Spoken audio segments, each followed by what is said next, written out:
Hey guys, what's up? And welcome to the 5-day guilt-free Christmas challenge.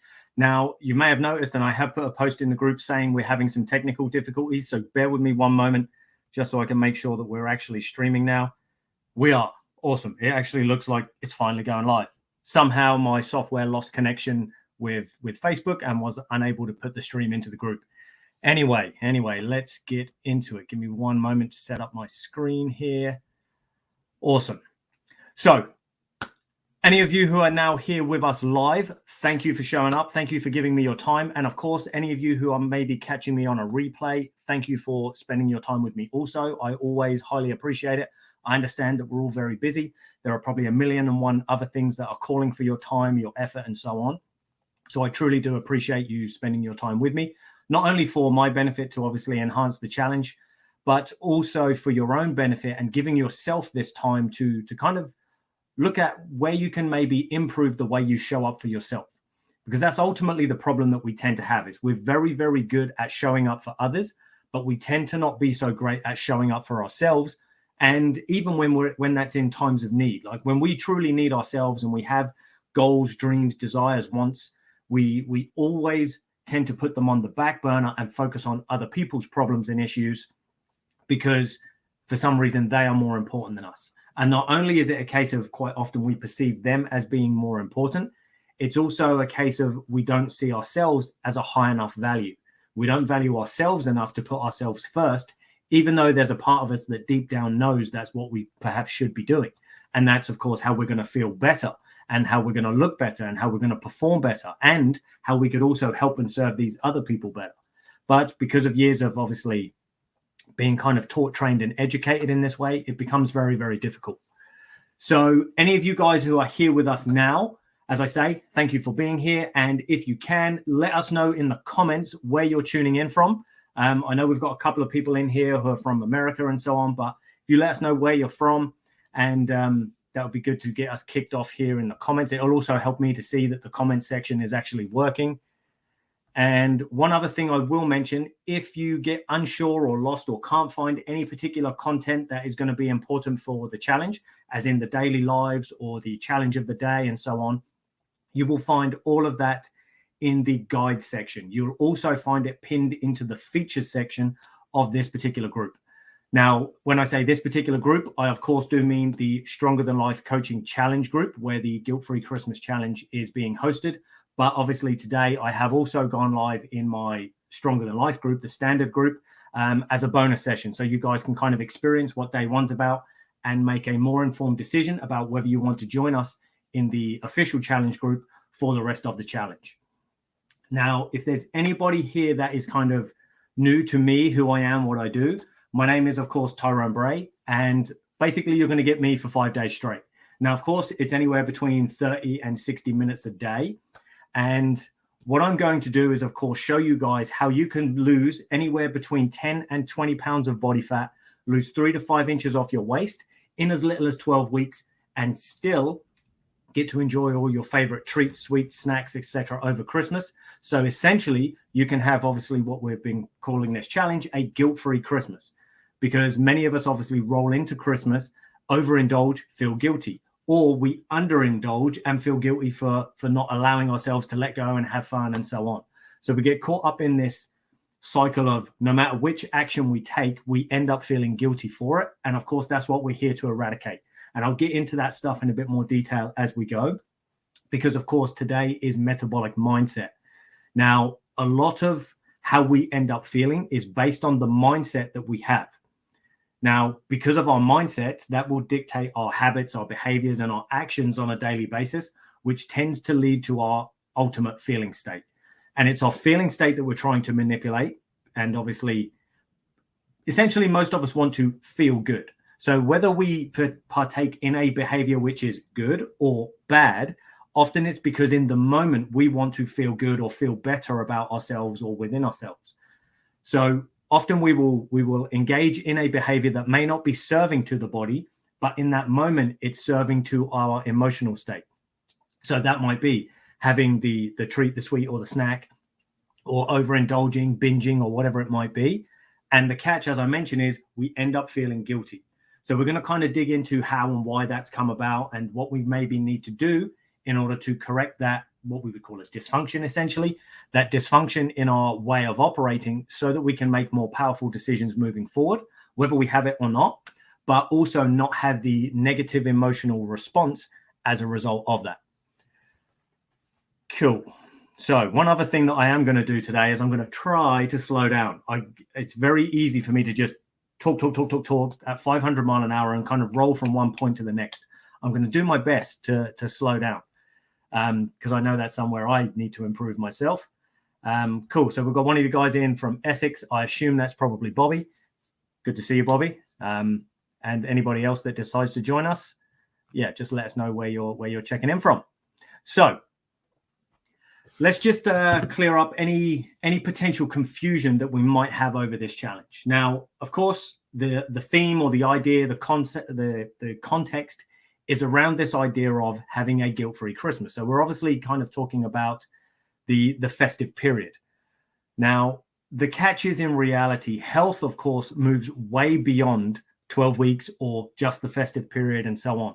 So yes, it's about learning some tactics that can enable us to have a guilt-free Christmas. But really, it goes much deeper than that. Really, it's about taking the opportunity to set the precedent on how you're going to roll through the rest of, or not the rest of, through the next year. So 2024, I forgot what date it was. So yeah, we're setting the precedent for how we plan to show up, essentially, hopefully, for the rest of our lives, but at least for 2024. Because for many of us, we've had goals that have been going on for years and years and years, and we keep dragging the goal along with us, but we do very little to actually attain it. We keep having moments, and we have this spark and this boost of motivation, and we go, but then we struggle to maintain it, stick to it, so therefore we never truly reach the goal. Or the other thing that happens is we do reach the goal and we get where we want to go, but then we realize, oh, actually, this is quite difficult to maintain because I haven't had a shift in who I'm being. I had a shift in what I was doing, which got me to the goal. But because I didn't have this shift in who I'm showing up as, this doesn't feel like me. It's like, yeah, great, I've lost some weight, or I'm healthier, I've gotten out of pain, whatever the goal might have been, but it still doesn't feel like you. So what happens over time is we let those good habits, those new habits that we had tried to kind of implement, we let those start to drift away. And then, of course, we revert back to that original physical being that we were prior, the one that's overweight, that's tired, lethargic, in pain, wanting more, but feeling unable to get it or unable to maintain it once gotten. So we need to kind of be careful about how we approach this, because it's not just a quick fix. It's not just, oh, well, this is just something I'm going to do every Christmas just so that I have a guilt-free Christmas. This is about ensuring that you can remain guilt-free as you move through the rest of your adult life. Because the catch many of us have is this doesn't play out just at Christmas. This plays out in many areas and aspects of our life. And of course, that limits us. It limits our growth and prevents us being able to achieve in multiple areas, not just in our health. We also then struggle in business and our ability to make money, keep money, and grow money. We struggle in our relationships, whether that's with our friends, our partner, our children, and so on. These physical problems that we have and the way we show up and perceive ourselves tends to bleed into other areas of life. And then we wonder why shit's on fire all around us and we can't seem to put out any of the flames, but it's because we won't take care of the source of ignition, which tends to be us and how we're showing up. So we need to be careful and make sure that we look to actually shift and change who we are as we move through this process, not just a case of temporarily changing what we're doing. Right, I'm going to take a moment. I'm going to slow down. And I'm actually going to get some water, and I recommend you do the same. Because, of course, it's very important to stay hydrated as part of your health journey and maintaining your guilt-free Christmas, you see. So anyway, let's get back in. So now the truth is, many of us over the past few years in particular have been having a pretty shitty time. You know, many of us experienced the lockdown weight gain and all the rest of it. But then on top of that and how we kind of neglected ourselves, there was all this other chaos going on. Obviously, we had the pandemic, we had rising cost of bills, rising cost of food, struggle with jobs and things like that. And money got tight and it became more and more difficult to focus on ourselves, which is, of course, a big problem. But ultimately, The bigger problem that we have that kind of compounded with this new problem that got stacked on top is the fact that ultimately we are an adult in terms of our chronological age, but in terms of our mindset and the way we show up, we still operate very much as children. Now, what I mean by this is theoretically we've got this state of adulthood that we've reached. Oh, you reached 21, you're an adult now, great.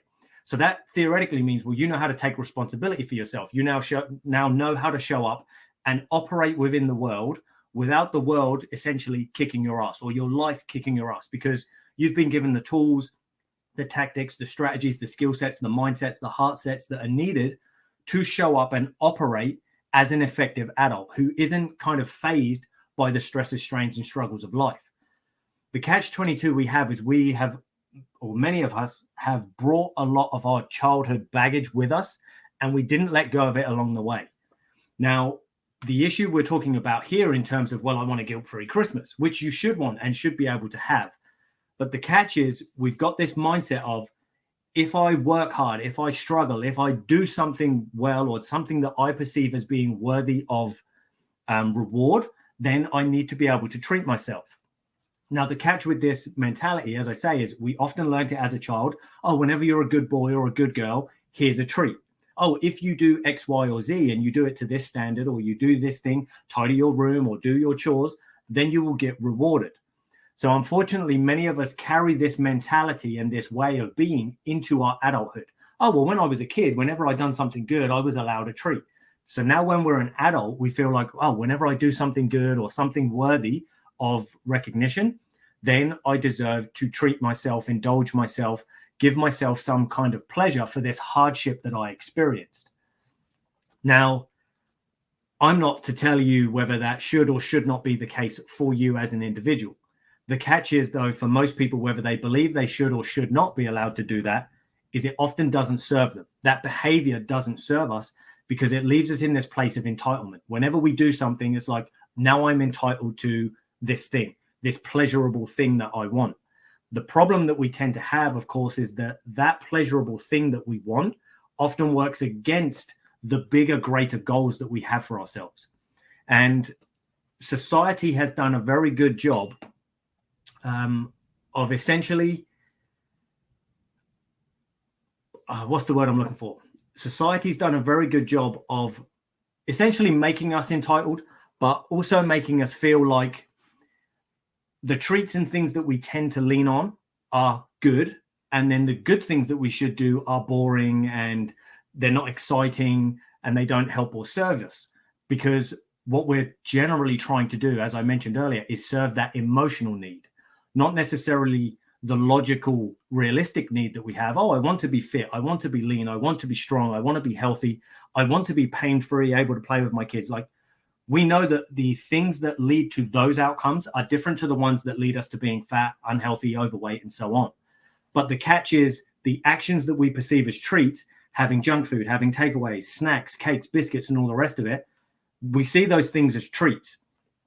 Now, of course, from my perspective as the health coach, I would say, well, how is eating these things on a regular basis and ultimately taking yourself away from health and away from the goals that you have, how is that treating yourself? Like, from my perspective, that's actually a form of self-abuse when it's done consistently. So I'm not saying you can never do it. I'm just saying when these treats start to outweigh the way that we're showing up for ourselves on the positive, well, then that becomes a problem, because of course we move ourselves further and further away from our goals, and we find it harder and harder to do the things necessary to reach our goals. But yet, in the same time, we develop more and more of a desire or need for the treats, sweets, and snacks, because we need to feel good more and more. So we end up using things like food, things like porn, things like binging Netflix, things like drugs, alcohol, etc. All these things to sedate us and ultimately make us feel good in the moment, because we haven't worked out how to operate as an adult and feel good all the time. Now, when I say feel good all the time, of course, within the realms of realism, because there are always going to be good days, there are always going to be bad days, and good moments and bad moments. But the catch is many of us are stuck in this lull of life where nothing really inspires us. Nothing really motivates us to kind of step up and be more. We have this idea that we'd like to be. We probably know even that we're meant for more, but we struggle to step into that new reality because most of us are living a life that we don't really want. So that makes it harder for us to avoid and turn down those treats, sweets, and snacks that we maybe shouldn't be indulging in quite so much. And of course, we get just caught in that loop. We get stuck and we struggle. Now, at the same time, there's this element of guilt that follows all of this, because we know deep down that we shouldn't be binging all the time. We know we maybe shouldn't be sat on our ass for 4 to 6 hours a night on average, binge watching TV and all the rest of it, when we could have perhaps gone to the gym, we could have perhaps prepped some good food or whatever the thing might have been. But the catch is, when we sit in this place of I should or I should not, that again leads to a place of guilt, because it's a type of self-obligation. It's like, oh, I should have done this, but I didn't, so now I have to feel bad. Or I shouldn't have done that, but I did, so now I feel bad. And the catch is, many of us actually get addicted to that cycle, not necessarily on a conscious level or on a mindset level. It's more on an emotional level. Like, our body gets so used to that cascade of emotions that we get addicted to that cycle. Because anytime we experience an extreme low or an extreme high in emotion, that gives us the experience or the essence of life. Like, we're living in the highs and lows. When life is just kind of flat, then it doesn't really feel like we're living much. And many of us struggle to hit the peaks of emotion, like the positive ones and so on, because there's so much negativity that tends to go on around us. So instead, because it seems too hard to chase the pleasure, it becomes much easier for us to chase the more negative emotions. And we do that through moments of pleasure that we have when we have these bad things. But we do want the bad thing because it makes us feel good in the moment. But there's a part of us deep down that often wants the negative thing as well. Because if we can get the negative emotional response on the back end, where we've gone into this pit and this cascade where it's like, oh, I had the thing, it was lovely and wonderful and all the rest of it, then it's like, oh shit, I shouldn't have done that. So we feel guilty about it. And then it's like, well, you shouldn't have done that. Why did you do it? You were stupid, you were bad. So now we feel angry about it.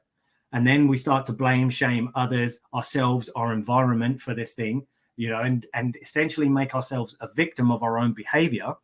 But what we won't do is often step up and take responsibility like an adult would. We remain in that child mind where it's not my fault.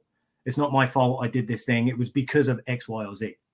So we need to be careful. Again, I know I keep saying we need to be careful, but what I'm essentially saying is we need to get to this place where we can kind of step back and almost learn how to observe ourselves.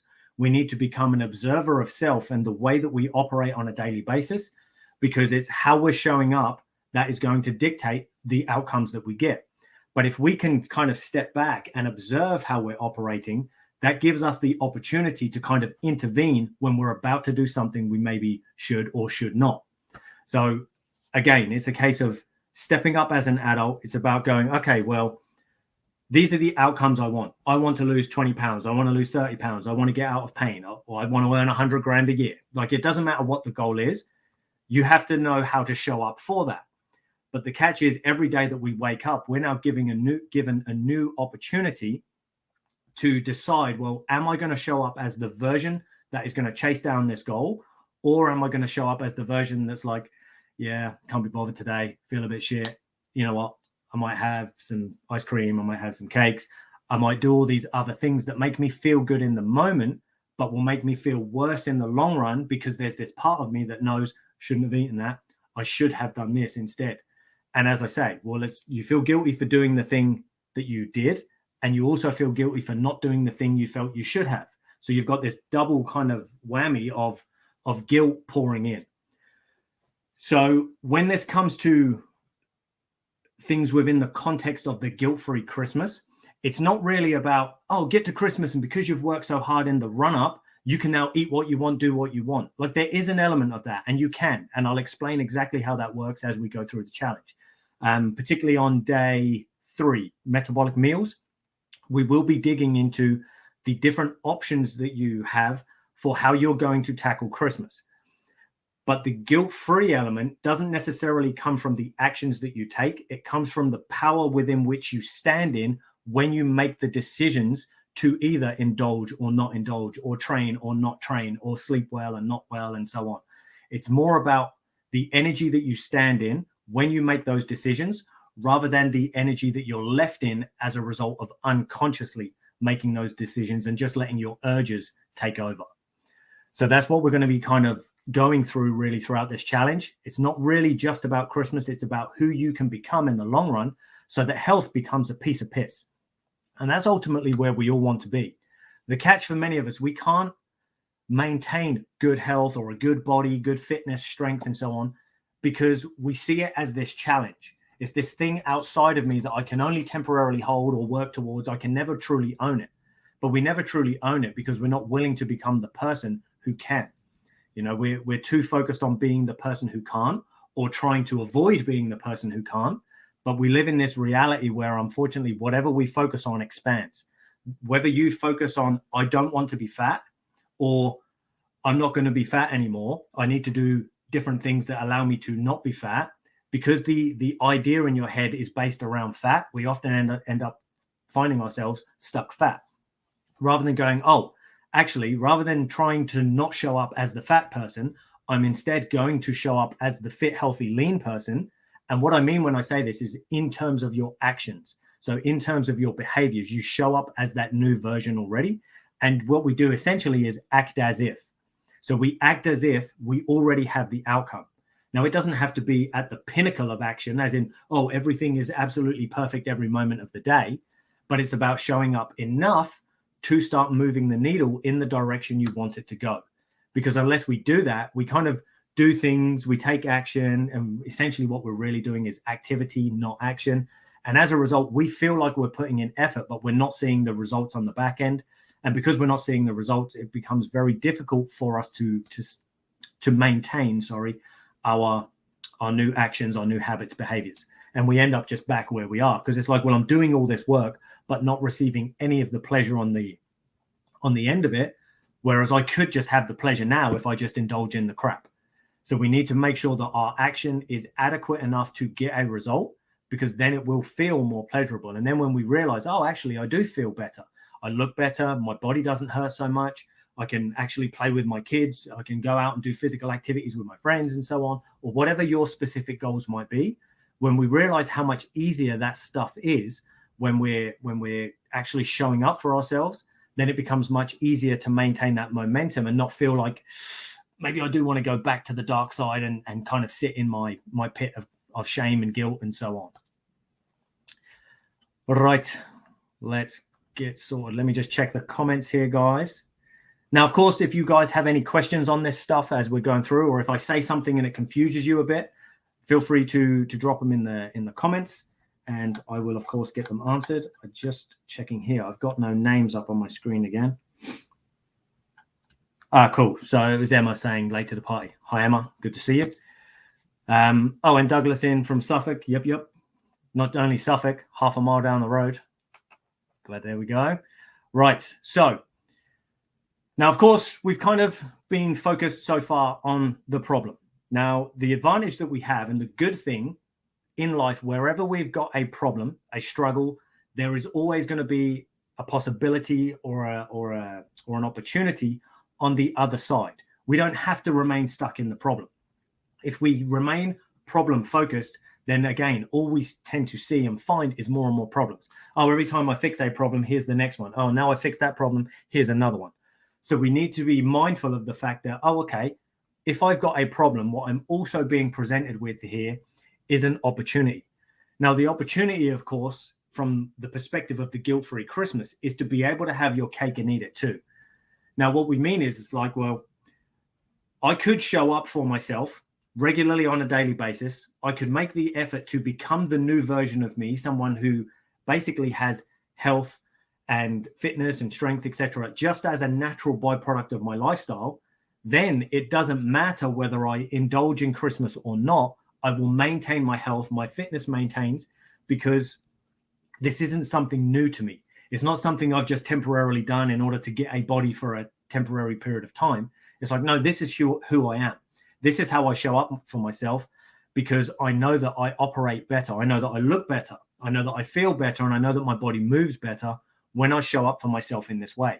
And because I show up for myself in this way on a regular basis, that means that it doesn't matter if I indulge over Christmas. It doesn't matter if I gain a pound or 2 or 10 over Christmas, because as a natural byproduct of my general lifestyle, I'm naturally going to lose it and end up back to my optimal weight, strength, size, fitness, etc. anyway. So this is the possibility that exists on the other side. Like, this stuff can be effortless, but instead of seeing it as something you've got to do, we see it as something we love to get done. And not only that, we don't come at this from the perspective of, what am I going to do for this temporary period of time in order to get this temporary outcome? We go, okay, well, what are the changes that I myself can or will make in my lifestyle so that I can actually have this without it being an effort? I can still enjoy my favorite treats, sweets, and snacks, whether at Christmas or throughout the year if I really want them, but I don't do it at the detriment of my health. The way I take care of myself outweighs the way that I don't show up for myself. So therefore I get the positive outcome on both sides. It's like I get to enjoy the bad stuff if I want it, and I get to enjoy the good stuff if I want it. But either way, I maintain health, I stay healthy, I stay fit, lean, strong, and so on.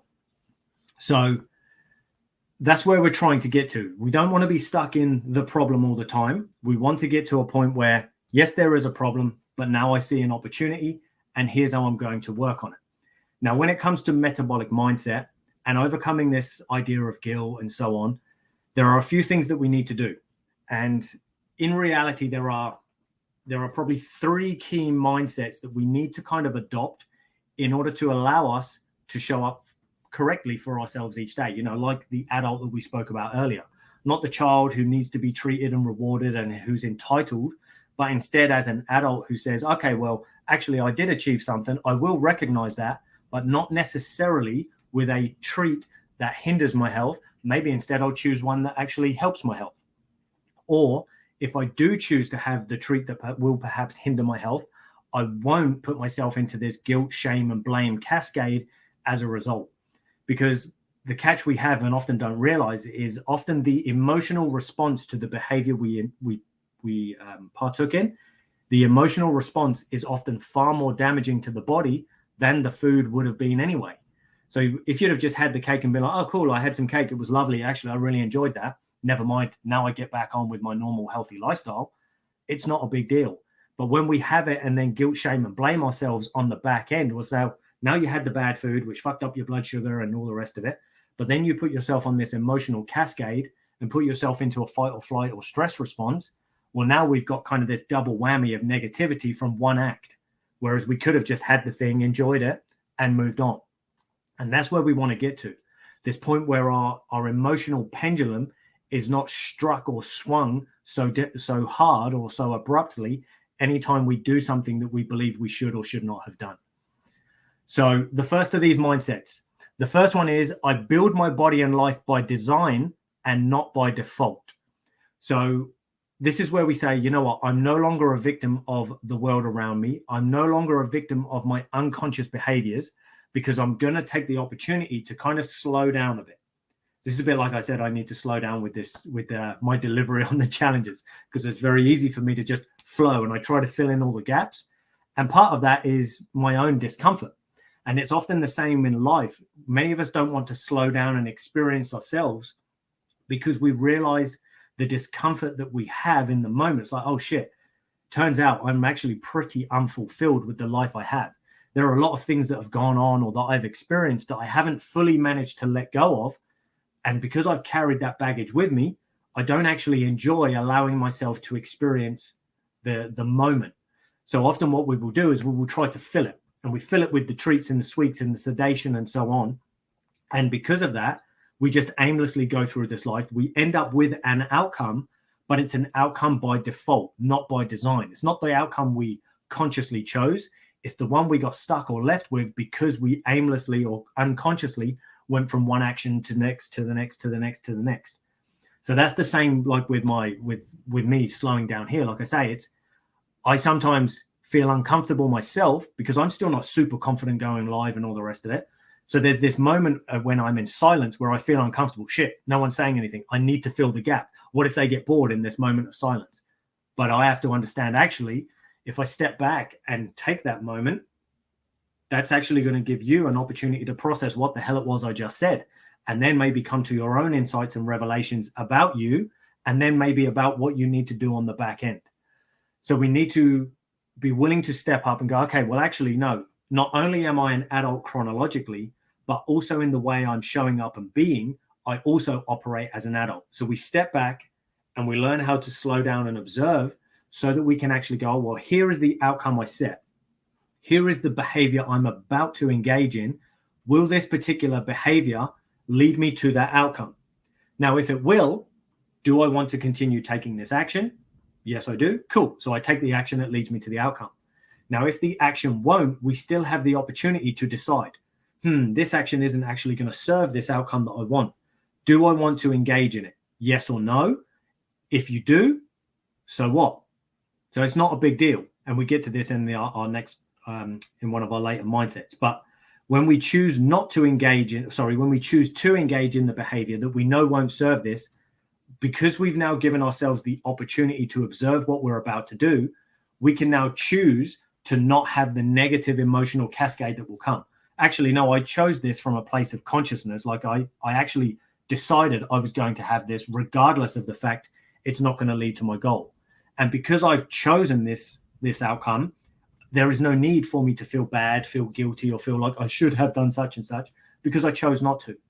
And because I chose not to, I understand and accept the consequence that it may not lead me to, my goal. And it's not a big deal, because in this moment, I would rather have this thing than delay my pleasure or my gratification and wait for the goal. So that's all it's about. It's not really about kind of punishing yourself or not allowing yourself to have pleasures. It's more about learning how and when to choose them, or if we do choose them, learning not to have that negative emotional cascade as a result. Cool. So that's mindset number one.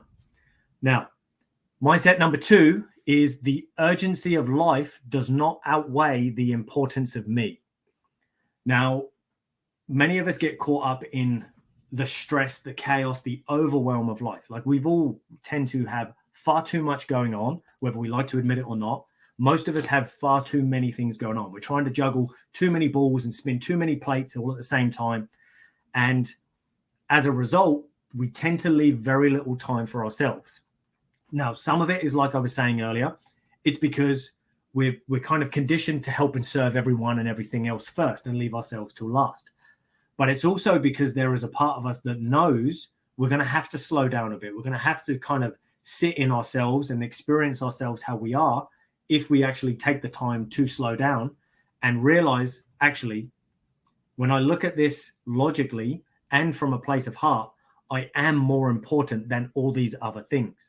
The problem is, again, we often feel guilty for prioritizing ourselves over others. It's like, well, who are you to be more important than this thing? And the catch is, you are more important than that thing. It's difficult to feel that way because we've been taught, trained, educated, conditioned, and so on to feel different. The church does the same. It's not about you. It's about giving back to God and giving to others in your community and giving to the church. And that's whether you're religious or not. But this stuff trickles down into society.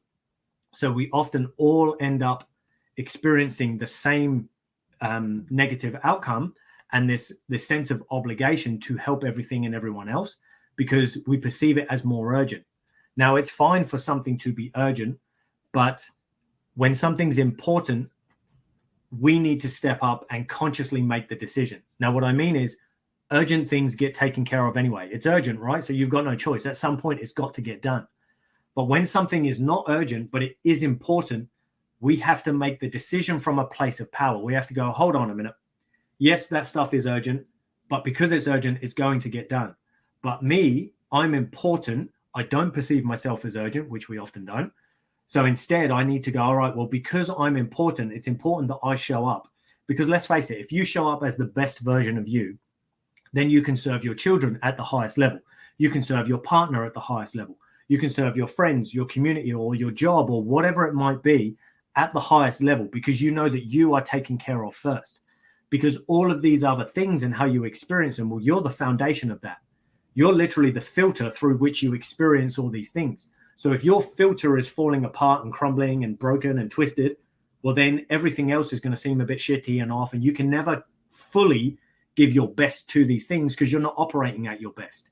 So we need to kind of make sure that we are operating at our best first so that we can then give to others more selflessly and without guilt, without resentment, and so on, because we know that we're taken care of. And because we're taken care of, we can take care of all these other things outside of us at a much higher level without sacrifice or detriment to ourselves.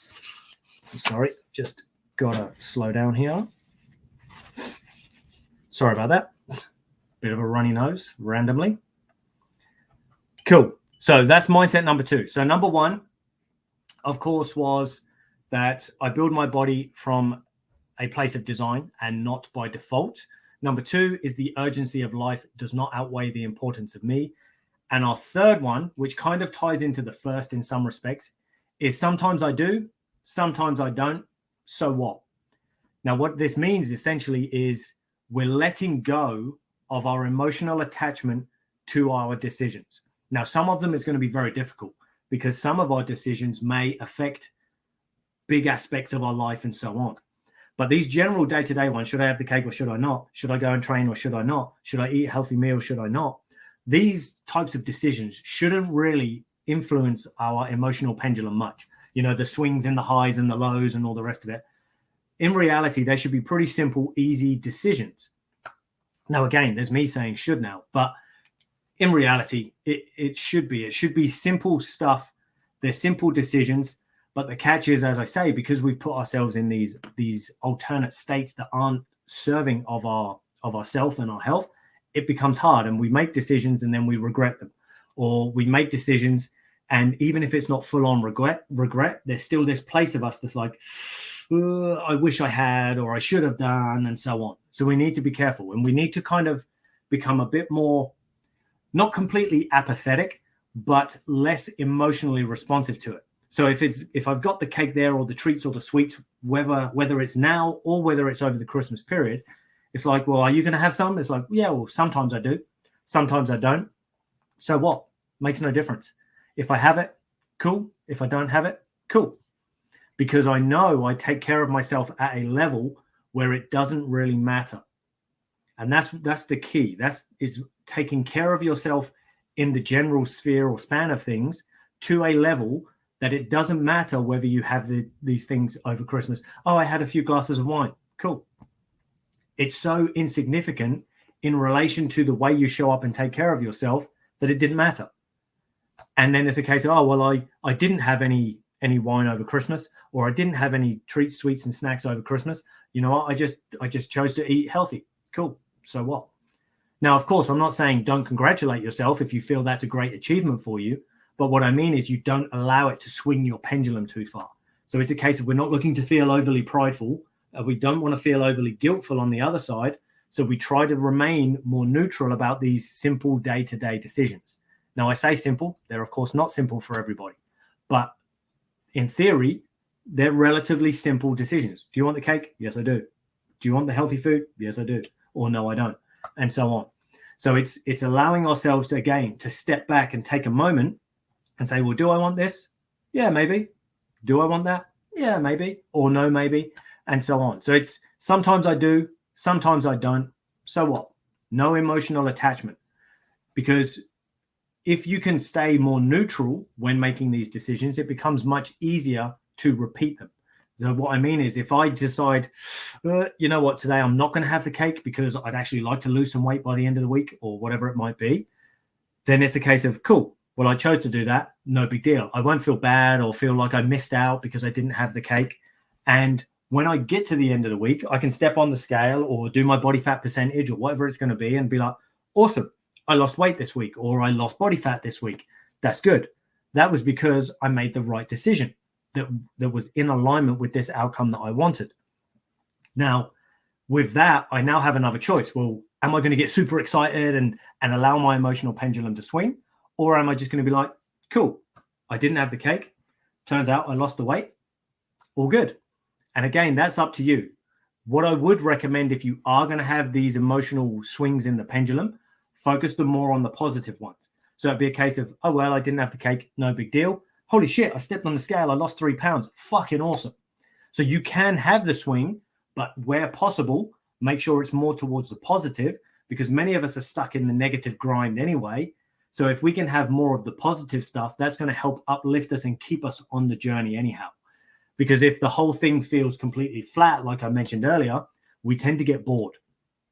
And yes, bored in mind, but also bored in feeling state. Because as I mentioned earlier, life is experienced in the highs and lows. But you don't have to always have the lows or always have the highs and so on. But if we're going to pick, if we can choose, we might as well have the more positive experience, right?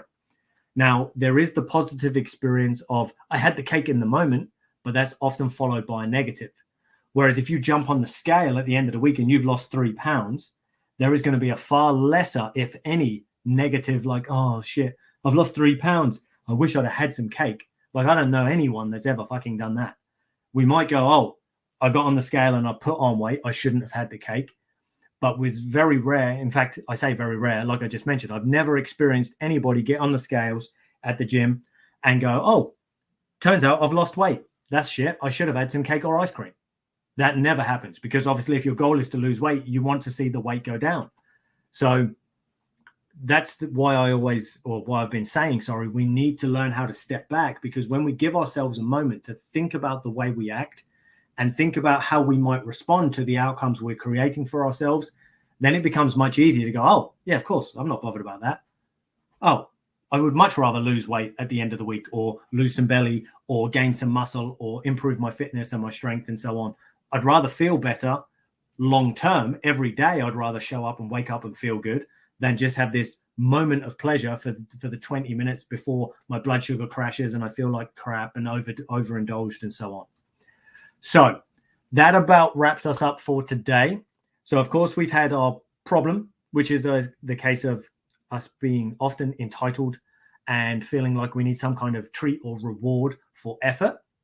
So that's more of our issue than the indulging itself. Like if we were just choosing to do it as a byproduct of our lifestyle, not a big deal.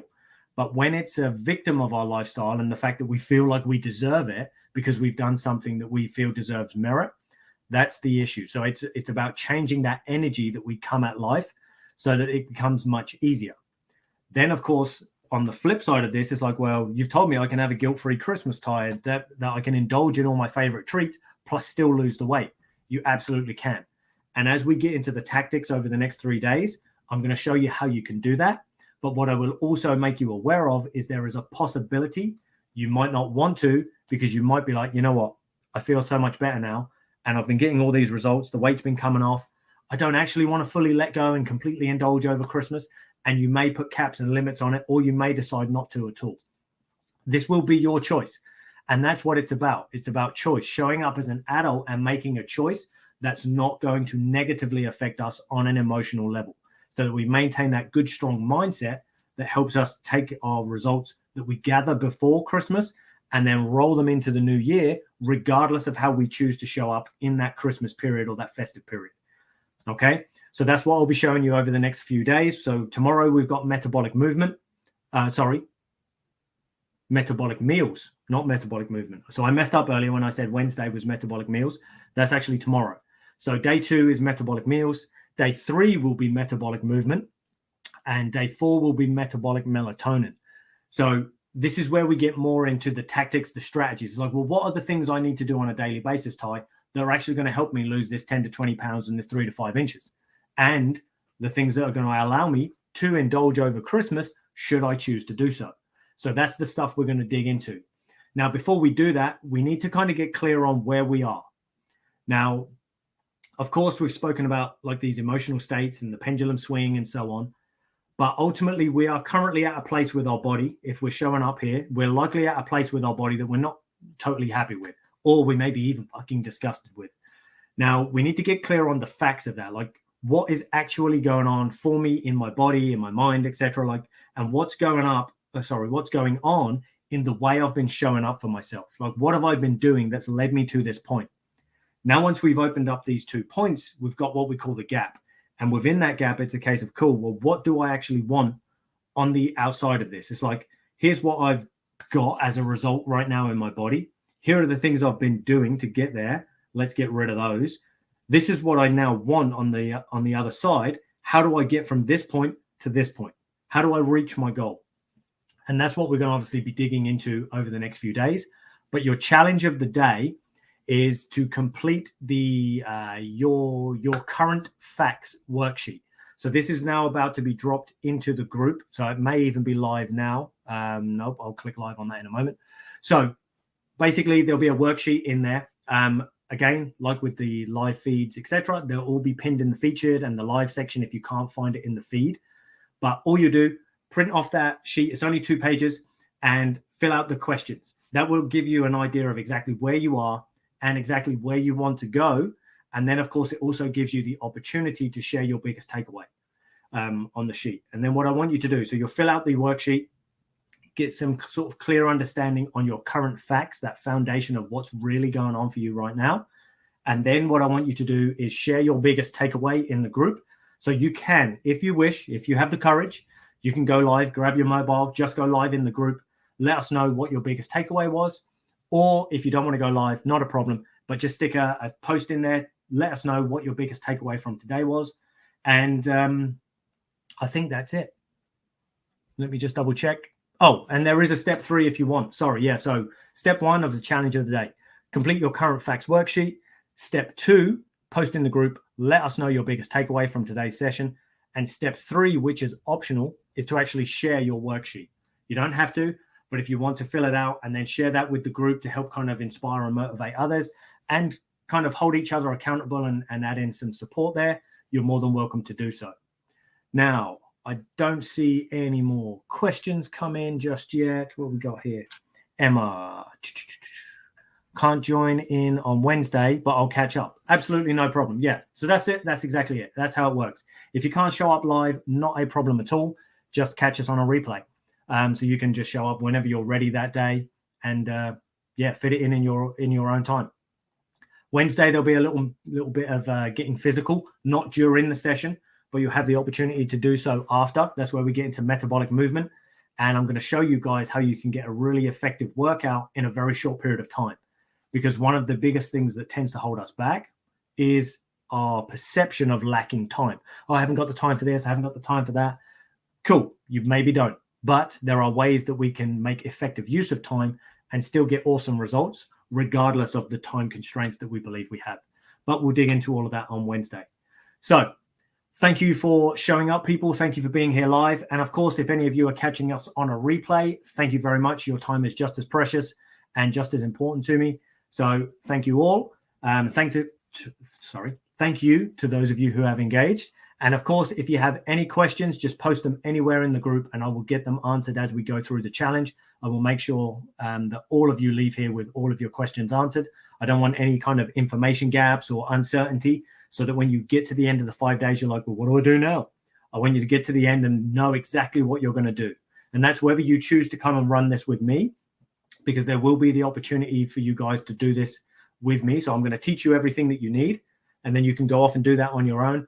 Or, of course, I'm going to give you guys the opportunity to come and run with me, and I'll do it alongside you. We can tweak and hone things and make them more specific to your specific struggles and lifestyle. But you may be confident and certain enough to run on your own, and that's absolutely fine. But we'll dig into that later in the week. That will likely be on Friday. So any questions, let me know, people. And if not, thank you for your time. Thanks for watching. And I look forward to seeing you all in tomorrow's session. Take it easy, people.